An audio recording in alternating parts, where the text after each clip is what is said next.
Yo, what's going on, you guys? This is your boy RBG, aka the Random Black Gamer, bringing you another video on a Transformers video game. As some of you are aware, the state of the Transformers franchise is in a weird space right now, especially when it comes to all the different aspects of media, such as the movies, shows, and video games, which I'm going to be talking about today, because we have seen one of the biggest disappointments in the form of Transformers Reactivate, a game that was first announced a few years ago, but never saw the light of day on store shelves or digital. And today I want to talk about something else pertaining to a game that we didn't even know about but now know about due to its cancellation. But before we dive into today's topic, I want to ask you guys to do me the biggest favor and like this video. Yeah, I know it's a bit annoying getting this request at the very beginning of the video before you've watched it in its entirety, but YouTube's algorithm encourages it. So if you rock with your boy and you know I'm going to bring you that awesome content, then smash that like button. And if by any chance you make it to the end of the video and you feel like you wasted 10 minutes of your time, then feel free to retract that like and give it a dislike. Just rate the video. But yeah, guys, you may have noticed by the lack of Transformers updates that the franchise is somewhat cold. It needs a blanket because there hasn't necessarily been a lot to talk about. Funny enough, something that I don't think is talked about enough are the Transformers comics, which have been absolutely killing it as of late. Like, it was a rough start getting used to this new universe that they were setting up, but ever since the migration from IDW to Image, it's been a sensational thrill ride, and I highly recommend you guys check it out if you haven't already. But anyways, with that positive shout out of the way, we gotta talk about some of the glaring issues we've been having with the franchise as a whole, because Transformers media has been hurting. We're still licking our wounds after seeing the abysmal box office records that Transformers 1 got, which proved to be an excellent movie that everybody wants to see a sequel for. The director Josh Cooley and the writers did a phenomenal job setting up this world that's just waiting to be fully fleshed out,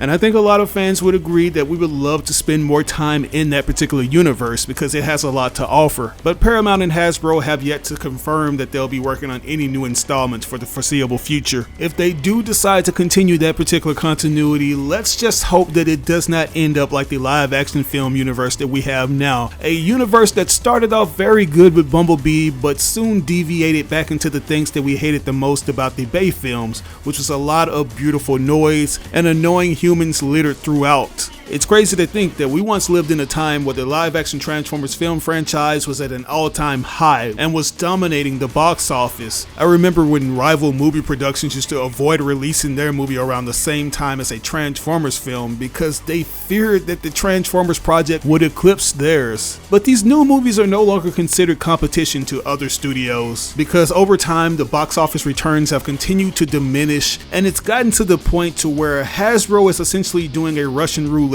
because they're stuck with the tough decision on if they should spend hundreds of millions of dollars on the budget of these movies to make them very grand in scale at the expense of potentially losing that money because they weren't able to make a lot of money back, such as Transformers Rise of the Beast, which grossed $441 million worldwide against a budget of $200 million, making it their lowest grossing live action film at the box office. As the post-credit stinger suggests, we're supposed to be getting a G.I. Joe crossover in the near future, which is going to be written by the man who wrote Jurassic World Dominion, but there hasn't been any updates on that movie in 2 years, which says a lot because that could potentially mean that the writer's room is in complete disarray in where they want to take the franchise. They might not even continue with this planned movie. They might just continue to just make it strictly Transformers and cut out G.I. Joe, because that's a property that hasn't been able to catch its footing at the box office, and I doubt that Paramount would want to anchor the Transformers movie franchise down even further. So yeah, when it comes to the movies, they're kind of in this purgatorial state. Something else that seems to be in this weird kind of space is the games, which is crazy because we haven't had a mainline Transformers game in 10 years, which is Transformers Devastation, a game that we enjoyed the heck out of. A lot of fans still wonder if we're going to get a sequel based on that post-credit scene we got at the end of the game, but it's essentially been a decade since we got anything else in regards to it. And you also have the fans who are still hoping to get something for Transformers War for Cybertron and Fall of Cybertron, which also alluded to us getting a follow-up that would have most likely taken place on Earth, but it's been 13 years since that game released and we haven't gotten anything from it. I'm not including Rise of the Dark Spark, so don't even at me on that, bro. well. So yeah, man, Transformers video games, they're in a dark spot as well, which says a lot because you can do so much with Transformers video games. There's an expansive amount of lore to play around with, but for whatever reason, the developers and Hasbro just can't seem to get on the same page and figure out where they want to take these titles, which is why we have things like Transformers Reactivate that went through development limbo and was ultimately cancelled. It's been roughly around 3 years since we got the announcement trailer for that game, but after that everything just went completely dark, only for the developers of the game to come out and announce that it was cancelled. And there were rumors floating around that this game was dead on arrival because the people at the top didn't necessarily know what they wanted to do with it, because they were dealing with a project that was already half cooked from a previous development team. And as you can imagine, they had a lot of pre-existing assets to work with, which they were apparently in the process of repurposing and giving a graphical facelift through things like Unreal Engine 5, which is more than likely a very tall order to fulfill and an impossible one at that. You also have the rumors of mismanagement, which ultimately killed the project. And since we got that gut-wrenching announcement that this game was cancelled, we haven't had any more mainline Transformers games. But apparently we were gonna have something that would have came out probably around the same time as Transformers Reactivate, and that is a game that went under the code name Project Goliath. This news was brought to us by Game Rant, who says, and I quote, "Another Transformers video game project has reportedly been shelved, with recent leaks offering a glimpse at what it might have looked like.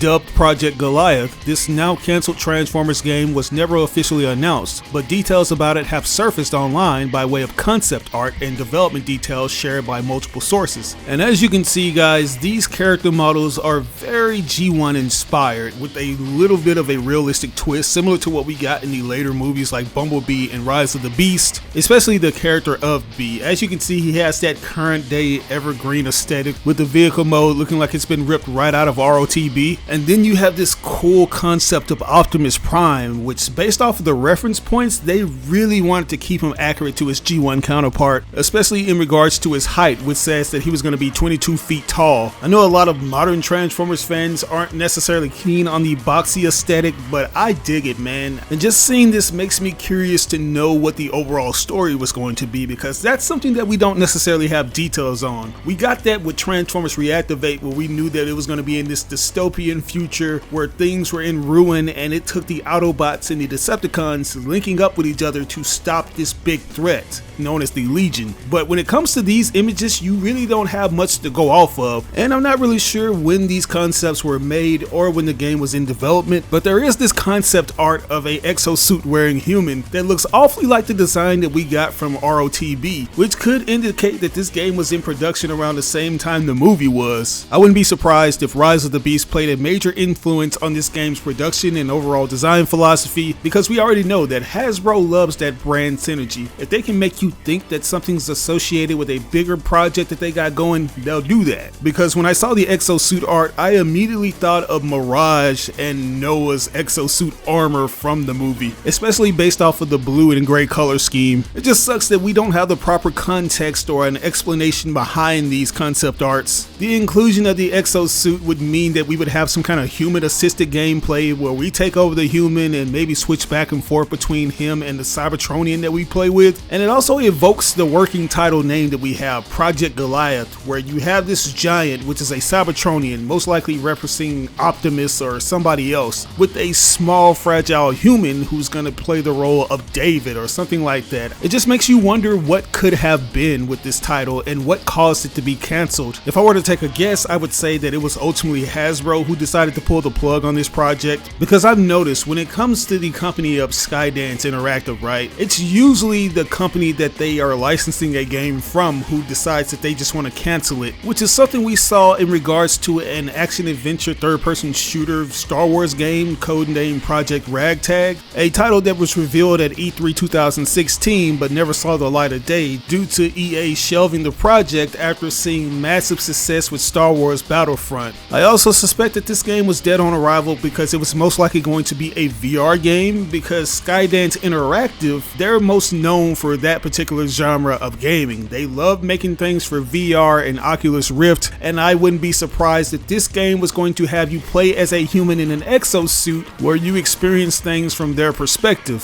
Whatever the case may be, it's just disappointing. Like, considering the fact that this thing was in its conceptual stage just means that they had a clear vision on where they wanted to take this, but for whatever reason they weren't able to get it off the ground. But what are you guys' thoughts on this? Do you feel like this would have been a promising title? And do you feel like Transformers video game media is on its way out, despite Hasbro's announcements about focusing their attention on the game development side of things? Let me know in the comment section below. As always, I ask that you like or dislike the video. It doesn't have to be a thumbs up, it can be a thumbs down. But if you enjoyed the video, I would appreciate it if you shared it with all your friends and followers on all the different social media outlets. Sharing really makes a difference. But once again, this is your boy RBG signing out on another video. I'll catch you guys later. Peace out.